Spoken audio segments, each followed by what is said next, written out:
Upper90studios.com.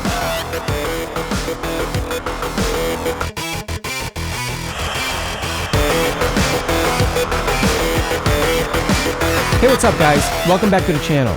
This is what it's all about. A huge transfer hit to get the players I want. So before I make a difficult decision, I ask myself these 3 questions. Is this in line with my character as a fantasy manager?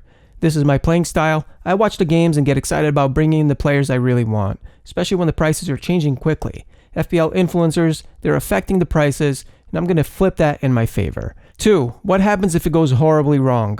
It's always a blow to my ego when a plan backfires. It takes time to recover, but I still have my wildcard and money in the bank just in case. The important thing is to be prepared mentally to deal with the consequences. And 3, will this make me stronger? I'm taking action and I'm willing to pay a premium for it now so that I can enjoy the game in the future with fewer limitations on which players I can afford. I can't wait to show you all my transfers, but first, I want to be more clear about the Elite 64 League. Why is it important to be aware of influencers on social media, and what is their impact in the game in FPL? Now, I'm curious about what the experts are doing, not because I want to copy. It's because they have thousands of followers listening to those opinions, and they are all being funneled to specific conclusions each week. And you can see how the influencers shape information. Did you notice how they highlighted all the positive things Steven Gerrard said about Bailey in the pre-match conference, knowing full well he was at risk of being benched? So what does that do? It affects ownership stats, price changes. Hundreds of thousands in the FPL community agreed on Bailey, then he's benched and scores 1 point. After the game, what a mistake it was to have this player. Now keep in mind they may have 2 free transfers. They can drop Bailey early in the week without risk, before the prices change. So much buzz about how Bailey was the best, suddenly he's already out of their team, and now his price drops really fast. Managers with other fires to put out, their team value drops. And I want to show you how to leverage that information and use it to prepare your strategy. That's why I took a chance on Pereira over Bailey in the first 2 games. It's harder than ever to get an edge when so many managers are working collectively on key decisions that affect FPL directly. It's about fighting back against the experts when they have so much influence. To do that, the first thing is to see their players, and that's the Elite 64 League. I always include the Elite 64 ownership stats on the weekly videos and the blog at Upper90studios.com. But you don't have to wait for me. You can do it all yourself using one of my favorite websites called FantasyPL.com.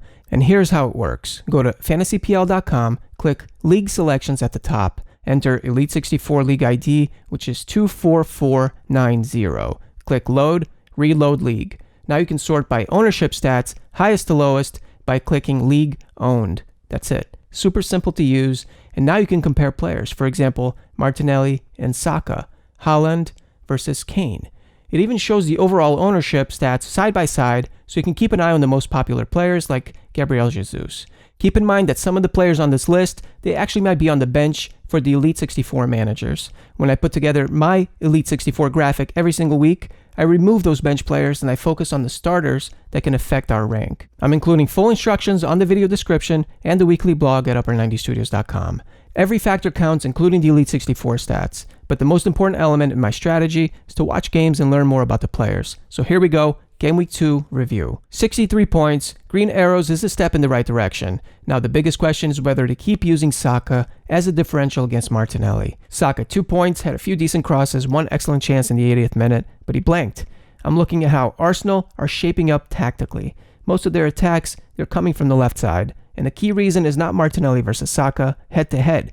It's the teammates around them. Zinchenko has completely transformed Arsenal in the way he allows Martinelli more freedom to be creative, and it translates directly into set pieces. When I watched Arsenal in person, Ben White, he wasn't even suited to play, and neither was Tomiyasu. Martinelli 8 points, he worked his socks off, and he deserved more than just 1 goal. I loved how he won the ball back and took it on himself, and he was unlucky that one of his corners didn't register as an assist in FPL. Martinelli scored 8 points, Saka 2. That's 6 points difference. But Pereira scored an extra 2 points over Bailey, which makes it a 4-point total difference. My team was 4 points behind the experts this week.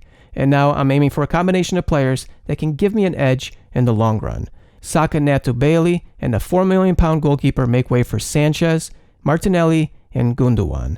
Gundogan is a new gamble, almost like a mini De Bruyne without the price tag. I'm attacking all the weaknesses in one shot while saving the wild card, and it may not pay off straight away. The positive is I'm on the right side of the price changes. I'm flipping that in my favor. So this is my Game Week 3 team.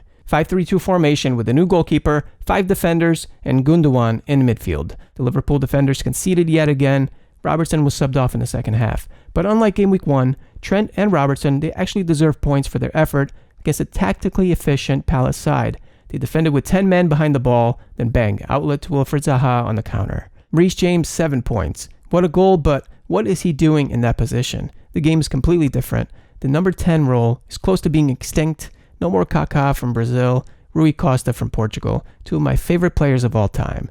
And we're seeing now with Chelsea investing in so many defenders, it's effective in the modern game to catch your opponent off guard with an extra defender pushing into the attack. Reece James did it against Tottenham, and he scored. Alexander-Arnold, he was higher than Salah in the second half against Palace. Cancelo, 11 points. His cross deflected in for an own goal, and at times it feels like he's playing like a free role in the attack. And Nico Williams, 7 points. Look at his stats from Game Week 2. 9 crosses, 4 shots, 2 chances created, and a clean sheet, thanks to Dean Henderson, who was my initial goalkeeper choice to start the season. Excellent penalty save to deny Declan Rice, maximum bonus. So that was a lot of fun. If you're feeling hesitant before a big decision, ask yourself these 3 questions. Is this idea in line with my playing style? What happens if it goes wrong?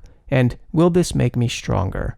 Thank you for all the likes, subscribes, all your positive comments, and I wish you big green arrows Game Week 3. So that's going to be a wrap for today. Stay tuned for my next video. If you like my music, all my songs are free on the website. See the link in the description. U90 Mini League. Good at FPL?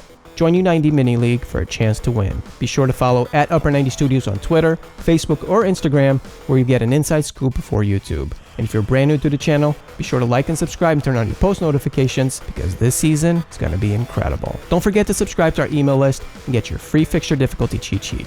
Click the fantasy tab at upper90studios.com. Thanks for watching. See you soon.